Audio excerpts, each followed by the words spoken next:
का lecture start करने से पहले हम एक एग्जांपल लेते हैं। मान लो कि जॉर्डन एंड करण दोनों एक क्रिकेट मैच देखने जाते हैं। करण जॉर्डन से कहता है कि अगर इंडिया जीत जाएगी तो मैं तुझे 10,000 रुपीज़ दूंगा। मीन्स जॉर्डन को देगा करण। बट वही जॉर्डन भी करण से कहता है कि अगर आज इंडिया हार गई तो मैं तुझे मीन्स करण को 10,000 रुपीज़ दूंगा। तो स्टूडेंट जहाँ पर जो मैच का रिजल्ट है वो अनसर्टेन है एंड दोनों करण एंड जॉर्डन का उस मैच के रिजल्ट आने में कोई भी पर्सनल इंटरेस्ट नहीं है एंड दोनों ने बस सिर्फ अपने पैसे लगाए हैं। जॉर्डन एंड करण दोनों के पास उन पैसों को जीतने एंड हारने का इक्वल चांस है। बस यही आज का एग्जाम्पल हमारा जो कंसेप्ट है उससे रिलेट करता है, जो कि है वेजरिंग कंट्रैक्ट। स्टूडेंट्स, जो वेजरिंग कंट्रैक्ट है वो आम भाषा में हम उसे कहते हैं शर्त लगाना या फिर जुआ खेलना। तो चलिए स्टूडेंट्स, आज हम इसी इंटरेस्टिंग टॉपिक वेजरिंग कंट्रैक्ट को समझते हैं। ये एक ऐसा एग्रीमेंट होता है जिसमें दो लोग एक अनसर्टेन इवेंट पर पैसा लगाते हैं। अनसर्टेन इवेंट मीन्स जिसका रिजल्ट किसी को नहीं पता होता, मतलब इवेंट होना या ना होने पर किसी एक को पैसा मिलता है एंड दूसरे का नुकसान होता है। तो यही है हमारा आज का interesting topic wagering contract. Wagering contract को डिस्कस करने से पहले हम देखते हैं कि वर्ड वेजर का क्या मतलब होता है। वर्ड वेजर का मतलब आम भाषा में होता है शर्त लगाना, बेट लगाना या फिर जुआ खेलना किसी अनसर्टेन इवेंट पर जिसका रिजल्ट आने से मीन्स जिस अनसर्टेन इवेंट का रिजल्ट आने से एक पार्टी की जीत होती है एंड दूसरी पार्टी की हार होती है। Now let's we see See the legal definition of the wagering contract.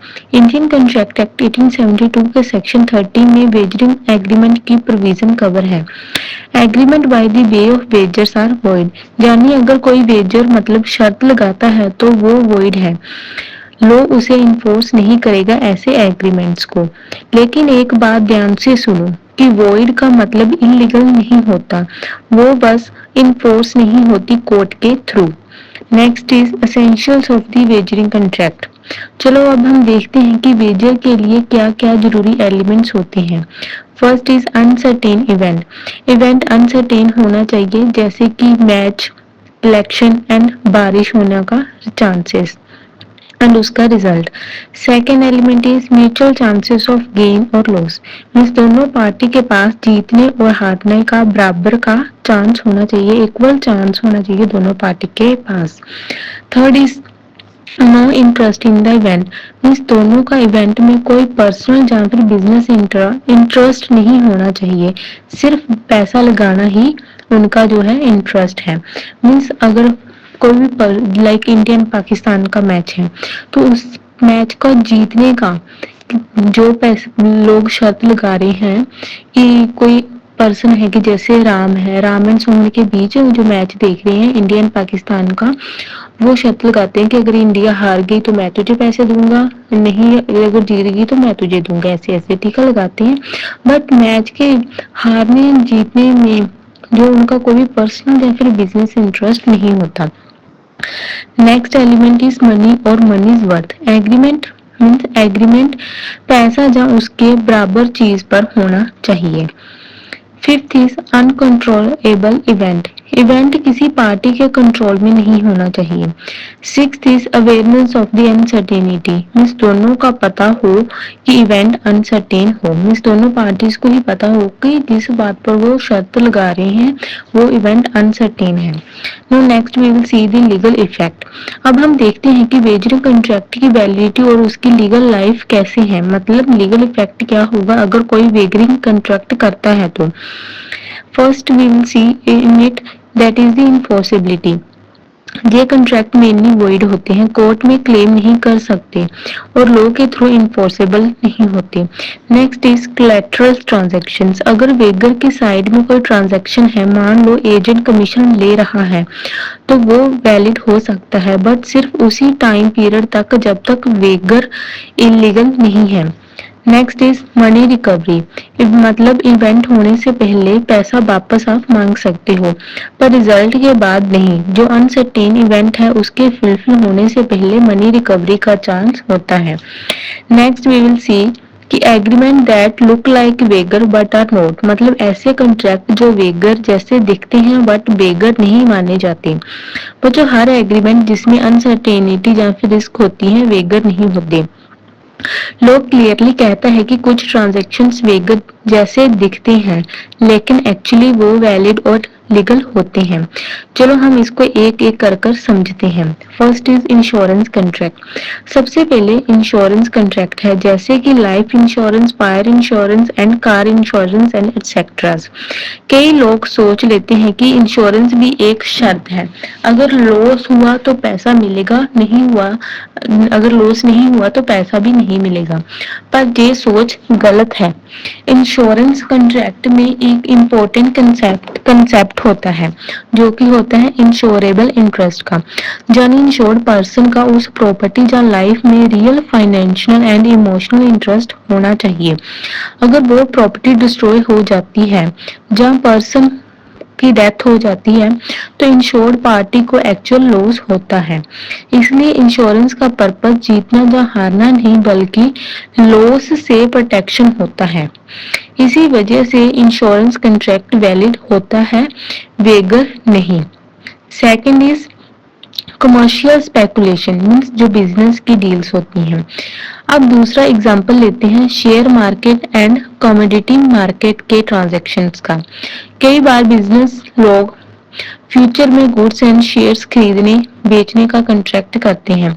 अगर उनका इंटेंशन सिर्फ प्राइस डिफरेंसेस से प्रॉफिट कमाना है और एक्चुअल डिलीवरी नहीं लेनी तो वो वेगर बन जाते हैं। अगर लेकिन वही उनका एक्चुअल इंटेंशन डिलीवरी लेना या देने का नहीं तो वो एक कमर्शियल स्पेकुलेटिव ट्रांजैक्शन है, मीन्स बिजनेस डील, जो कि वेगर नहीं माने जाते। यानी अगर एक ट्रेडर फ्यूचर कॉन्ट्रैक्ट करता है सो दैट कि वो अपने रिस्क को हाइड करें या डिलीवरी करें तो वो वैलिड है, वेगर नहीं। Next is games of skill. अब तीसरा केस है गेम्स ऑफ स्किल का। लोगों में एक क्लियर लाइन ड्रॉ की गई है। अगर कोई गेम पूरे चांस पर बेस्ड है, जो चांसेस है फ्यूचर इवेंट के वो पूरे फुल चांसेस पर बेस्ड है, जैसे कि लॉटरी, डाइस, गैम्बलिंग, तो वो वेजर है। पर अगर गेम में स्किल, नॉलेज एंड जजमेंट चाहिए जैसे कि chess, rummy, horse racing, cricket, fantasy leagues, तो वो गेम ऑफ स्किल कहलाता है, वेगर नहीं। कोर्स ने भी माना है कि अगर स्किल जीत में मेजर रोल प्ले करता है तो वो लीगल कंपटीशन है, वेगरिंग एग्रीमेंट नहीं। फॉर एग्जांपल जैसे कि रमी गेम में स्किल इंपॉर्टेंस है, कार्ड को याद रखना, प्रोबेबिलिटी समझना, इसलिए वो गैम्बलिंग नहीं माना गया। Fourth type is that is horse race prize of rupees 500 or more than 500। अब लास्ट पॉइंट है horse racing competition. Indian contract act के सेक्शन 30 में एक स्पेशल एक्सेप्शन लिखी गई है। अगर किसी हॉर्स रेस में लोग पैसा कंट्रीब्यूट करते हैं जहाँ तो ₹500 हो या उससे ज्यादा हो और प्राइज उन्हीं के कंट्रीब्यूशन से दिया जाता है तो उस रेस पर लगाई गई शर्त वेगर नहीं मानी जाएगी। यानी अगर प्राइस का अमाउंट ₹500 से ज्यादा है या फिर 500 है और रेस प्रॉपरली रजिस्टर्ड है तो ये लीगल स्पोर्टिंग इवेंट है, वेगरिंग कॉन्ट्रैक्ट या एग्रीमेंट नहीं। इसका लॉजिक ये है कि हॉर्स रेसिंग में भी कुछ लेवल तक स्किल और ट्रेनिंग होती है, सिर्फ चांसेस पर बेस नहीं होती। तो बच्चों याद रखो हमेशा कि सब अनसर्टेन इवेंट वेगर नहीं होते। अगर पार्टी का एक्चुअल इंटरेस्ट हो जैसे कि इंश्योरेंस में या फिर बिजनेस का इरादा हो लाइक स्पेकुलेशन विद डिलीवरी या स्किल इन्वॉल्व हो किसी चीज में लाइक गेम्स ऑफ स्किल जो लॉ ने अलाउ किया हो, जैसे कि हॉर्स रेसिंग में अगर प्राइस जो है वो ₹500 या उससे ज्यादा हो तो वो एग्रीमेंट वेगर नहीं होते बल्कि वैलिड होते हैं। Next will see the legal positions in India कि वेगरिंग कंट्रैक्ट्स की लीगल पोजीशन क्या है इंडिया में। इंडियन कंट्रैक्ट एक्ट के अकॉर्डिंग से वेगर वॉइड है, मतलब कोर्ट उन्हें इन्फोर्स नहीं करेगा, पर इनलीगल भी नहीं है। यानी वेगर करने पर कोई क्रिमिनल पनिशमेंट नहीं होती। हाँ, कुछ स्टेट्स में जैसे कि महाराष्ट्र एंड गुजरात में स्पेशल लॉज के अंडर, जैसे कि Bombay prevention of gambling act, Gujarat prevention of gambling act कहता है कि गैम्बलिंग और वेगरिंग इलीगल है, मीन्स उनके लिए पनिशमेंट होगी। इस एक्ट के अंडर वेगरिंग के लिए पनिशमेंट भी हो सकती है, जहां वेगर वॉइड भी है और इलीगल भी। इसलिए कोई कंट्रैक्ट कोलैटरल कंट्रैक्ट में जैसे वेगर के लिए लोन लेना भी वॉइड हो जाता है, इसलिए वहां कोलैटरल ट्रांजैक्शन भी वॉइड हो जाते हैं। कोलैटरल ट्रांजैक्शन का मतलब है कोई सेकेंडरी एग्रीमेंट जो वेगरिंग एग्रीमेंट की सपोर्ट में बनाए गए हों। फॉर एग्जांपल कि किसी ने किसी को पैसा उधार दिया सो दैट कि वो शर्त लगा सके। शर्त लगाने के लिए, जुआ खेलने के लिए किसी को पैसा उधार पर देना। अगर वेगर हम इस बात में एग्जांपल करें, यहाँ दो सिचुएशंस आती है कि अगर वेगरिंग कॉन्ट्रैक्ट्स वॉइड है बट इलीगल नहीं है तो वहां कोलैटरल कॉन्ट्रैक्ट वैलिड हो सकते हैं। बट अगर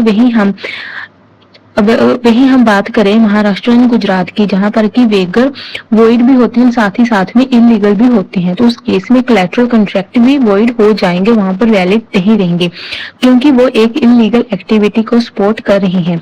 अगर वही हम बात करें पब्लिक गैम्बलिंग एक्ट 1867 की, तो ये एक सेपरेट सेंट्रल लॉ है जो पब्लिक गैम्बलिंग हाउसेस और एक्टिविटीज को रेगुलेट करता है।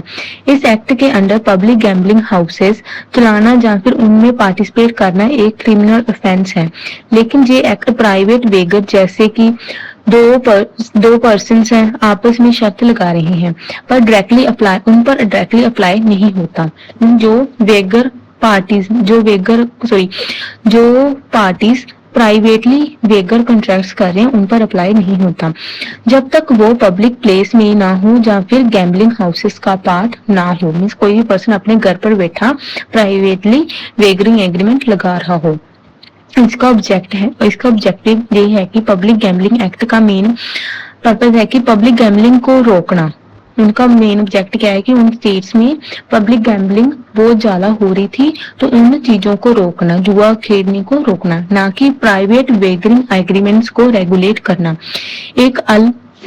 ये जो महाराष्ट्र एंड गुजरात में जो डिफरेंटली गैम्बलिंग एक्ट बनाए गए हैं, ये सिर्फ पब्लिक गैम्बलिंग हाउसेस को रेगुलेट करता है, उनको रोकता है, ना कि प्राइवेट वेगर्स को। एक्सेप्शंस में जैसे कि हॉर्स रेसिंग ₹5,000 से ज्यादा स्टेक हो और स्किल बेस्ड गेम्स हैं जैसे कि रमी, चेस, फैंटेसी स्पोर्ट्स, ये सारे वेगर नहीं माने जाते। अब आपकी स्क्रीन पर समरी टेबल है, आप देख लो for the revision purpose and clearing your all doubts की वेगरिंग कॉन्ट्रैक्ट्स की लीगल पोजीशन क्या है इंडिया में। कोर्ट ने टाइम टू टाइम क्लेरिफाई किया है कि वेगरिंग कॉन्ट्रैक्ट वॉइड है पर इलीगल नहीं as per the general rules. Collateral transaction valid रह सकते हैं जब तक कि वेगरिंग एग्रीमेंट इलीगल ना हो, जैसे कि स्टेट्स महाराष्ट्र एंड गुजरात में वेगरिंग एलिमेंट्स को इलीगल कहा जाता है, वहां पर कोलैटरल ट्रांजैक्शंस वॉइड होंगे बट इन अदर स्टेट्स वो वैलिड ही रहेंगे। यह फॉर एग्जाम्पल कि स्किल बेस्ड गेम्स है जो उनको वेगर नहीं माना जाएगा। अब हम डिस्कस करेंगे कुछ important case laws related to it. That first case law is Carlill versus Carbolic Smoke Ball Corporation 1893। इस केस में कोर्ट ने कहा कि एडवर्टीजमेंट एक जेन्युइन ऑफर थी, यह एक वेगर एग्रीमेंट या कॉन्ट्रैक्ट नहीं होगी। Second case law is that is Gehrulal Parekh versus Mahadev Das 1959 supreme court का केस है। इसमें सुप्रीम कोर्ट ने बोला कि वेगरिंग कॉन्ट्रैक्ट वॉइड है पर इलीगल नहीं होते। Third case law is Raghunath versus Raghunath 1879। इस केस में कोर्ट ने कहा कि स्टेक होल्डर के पास रखा पैसा इवेंट होने से पहले वापस आप मांग सकते हो। जैसे कि हमने एक एलिमेंट ऑफ वेगरिंग कॉन्ट्रैक्ट में भी कहा कि आप इवेंट होने से पहले अपना पैसा वापस ले सकते हो, बट इवेंट के फुलफिल होने के बाद आप जो पैसा शर्त पर लगाया गया हो वो वापस नहीं मांग सकते, नहीं ले सकते। Now next we will see the difference between the wagering contract and the normal contract कि जो contracts normal होते हैं, जो contract वेगर होते हैं, उनमें क्या डिफरेंस होता है। अब वेगरिंग contract और एक नॉर्मल वैलिड कॉन्ट्रैक्ट में सबसे बड़ा डिफरेंस है उनके नेचर एंड ऑब्जेक्ट को लेकर।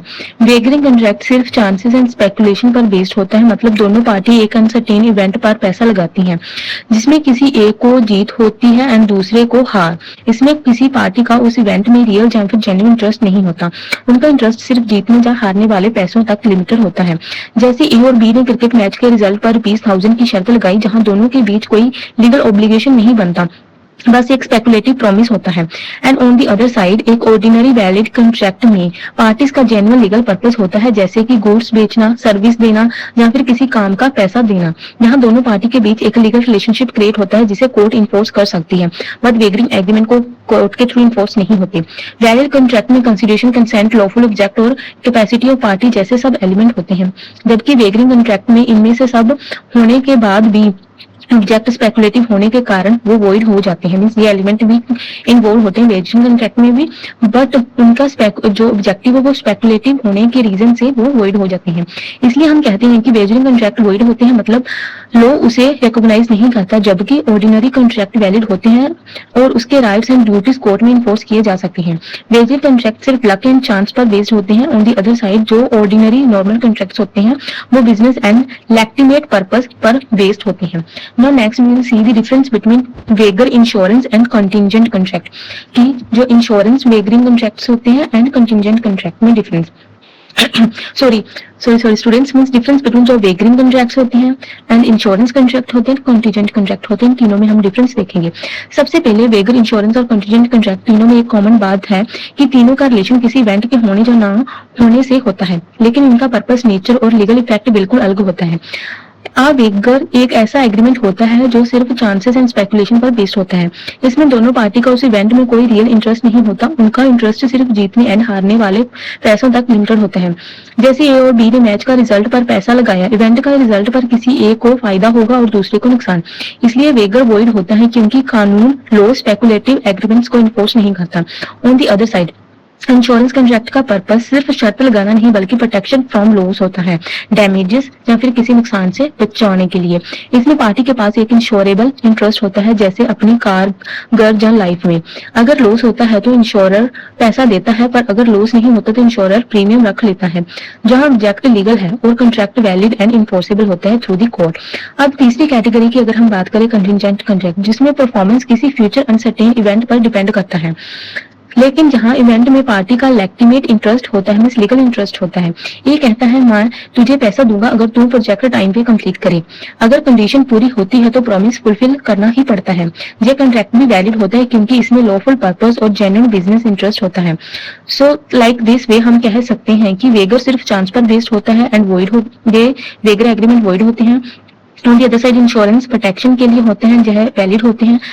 On the third side contingent contract performance पर डिपेंड करते हैं, ये भी वैलिड होते हैं। Means insurance and contingent contract दोनों वैलिड होते हैं एंड वेगर वॉइड होती हैं। Lastly we will see the modern contracts की आज के दौर में वेजिंग कॉन्ट्रैक्ट का क्या रोल है। अब ऑनलाइन बैटिंग और फैंटेसी स्पोर्ट्स की केसेस बहुत ज्यादा इंक्रीज हो गई हैं। ऑनलाइन बैटिंग कई स्टेट्स में बैन भी है, मींस उन पर रोक लगाई गई है, फॉर एग्जांपल कि आंध्र प्रदेश एंड तमिलनाडु में। लेकिन फैंटेसी गेम जैसे कि ड्रीम 11 को कोर्ट्स ने गेम ऑफ स्किल्स कहा है, इसलिए वो वेगर नहीं माने जाएंगे। At the end we will conclude our topic of the wagering contract. I hope आप सबको अच्छे से समझ आ गया होगा यह टॉपिक। अगर किसी को डाउट है तो वो मुझे डीएम कर देना इंस्टाग्राम पर या फिर कमेंट बॉक्स में छोड़ देना। वेगरिंग कॉन्ट्रैक्ट एक ऐसा एग्रीमेंट है जिसमें दो लोग किसी अनसर्टेन इवेंट के रिजल्ट पर पैसा लगाते हैं। इसमें दोनों के पास जीतने हारने का बराबर इक्वल चांसेस होते हैं। इवेंट में कोई पर्सनल इंटरेस्ट भी नहीं होता।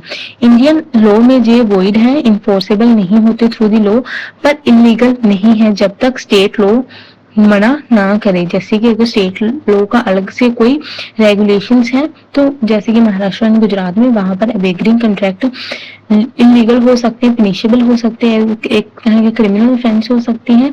बट अगर स्टेट ने ऐसी कोई रूल्स एंड रेगुलेशन नहीं बनाई तो यह इलीगल नहीं मानी जाएंगे। So at the end thank you so much students, मेरे चैनल को सब्सक्राइब करना मत भूलना। मिलते हैं हम अगले एक और टॉपिक के साथ। Thank you so much.